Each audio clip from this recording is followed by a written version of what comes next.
కాబట్టి రేపు municipal elections పెట్టున్నాము. Municipal ఎలక్షన్లో కూడా బీఆర్ఎస్ పార్టీని అప్పర్ హ్యాండ్ అవుతుందేమో అన్న ఆలోచనతో ఈ దానికి తెరలేపడం ఒక కారణమైతే, మొన్న హరీష్ రావు గారు బొగ్గు కుంభకోణంలో ఏదైతే అవినీతిని ప్రశ్నించారో దాన్ని డైవర్ట్ చేయడానికి, దానికి సమాధానం చెప్పడానికి వాళ్ళ దగ్గర సమాధానం లేక ప్రజలోకి అది వెళ్లకుండా ఉండడానికి ఈరోజు ఫోన్ ట్యాపింగ్ది విచారణ అనేది మొన్న హరీష్ రావు గారికి నోటీస్ ఇవ్వడం, ఈరోజు కేటీఆర్ గారికి నోటీస్ ఇవ్వడం అనేది దాంట్లో భాగంగా నేను మాత్రం భావిస్తూ ఉన్నాం. ప్రజలే భావిస్తున్నారు.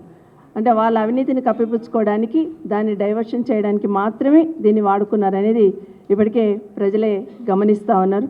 ఇది ఏదో ఒక రకంగా బీఆర్ఎస్ పార్టీకి సంబంధించిన నాయకులను విచారణకు పిలుస్తూ సాగదీస్తూ ఈరోజు రేవంత్ రెడ్డి గారి ప్రభుత్వం ఒక రాక్షసానందం పొందుతుంది అనేది వాస్తవం. మీకు ఒక నీతి, ఇక్కడ ఉన్న వాళ్ళకు ఒక నీతి అనేది ప్రజలు గమనిస్తూ ఉన్నారు. సోనియా గాంధీ గారి మీద రాహుల్ గాంధీ గారికి నోటీసులు ఇస్తేనేమో వేధింపు, కక్ష సాధింపు. అదే పని మీరు ఇక్కడ చేస్తేనేమో అది విచారణలో భాగంగానే కక్ష సాధింపు కాదా? ఒకసారి ఆలోచించమని కోరుతా ఉన్నాను.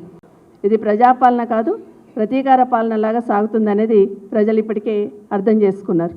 2 సంవత్సరాలను ఒక్కసారి వెనక్కి తిరిగి చూస్తే ఏం చేసింది ప్రభుత్వం అని ఆలోచిస్తుంటే విచారణల పేరుతో కాలయాపన చేస్తున్నారు.